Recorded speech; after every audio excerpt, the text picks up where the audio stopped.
La deuxième partie de la conférence Diaspora Summit RD Congo s'est tenue comme prévu à Brazzaville. Le ministre RD congolais de la communication et médias Patrick Mouyaya prit part à celle-ci. Intervenant du haut de la tribune, l'homme du changement de narratif a invité l'assistance à la prise de conscience. Celle-ci, a-t-il souligné, est la manière de raconter positivement l'histoire de son pays. Qu'il ne faut pas, pour ceux qui sont partis, considérer que l'environnement dans lequel vous vivez, c'est un environnement qui a été préparé par vos aînés. Au contraire, il faut considérer, et c'est cela, en mon sens, l'essence de la diaspora, c'est d'avoir ceux qui sont partis, qui ont appris des autres et qui sont en mesure de venir reconstruire chez nous. Alors, on va pas aller dans la comparaison des États dans leur histoire, parce que chaque État, chaque pays a son histoire, mais on peut nous considérer que nos champions de la diaspora peuvent venir et devenir des champions dans l'innovation chez nous. Parce que considérez que dans la diaspora, le métier que vous exercez, vous serez jamais l'unique, vous serez jamais les seuls.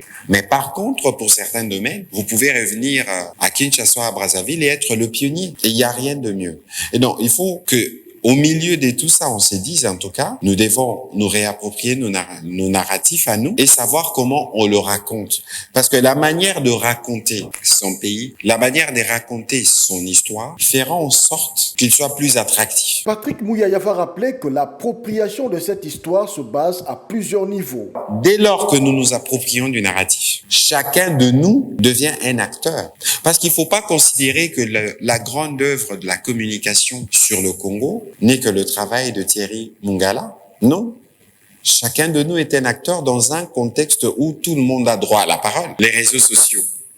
Alors, les réseaux sociaux qui, lorsque je regarde mon collègue, on en parlait tout à l'heure, on le regarde sur les défis que cela nous impose en termes de régulation, en termes de contenu, en termes de comment on s'assure que nous protégeons nos plus jeunes qui ont accès à tout à travers les téléphones.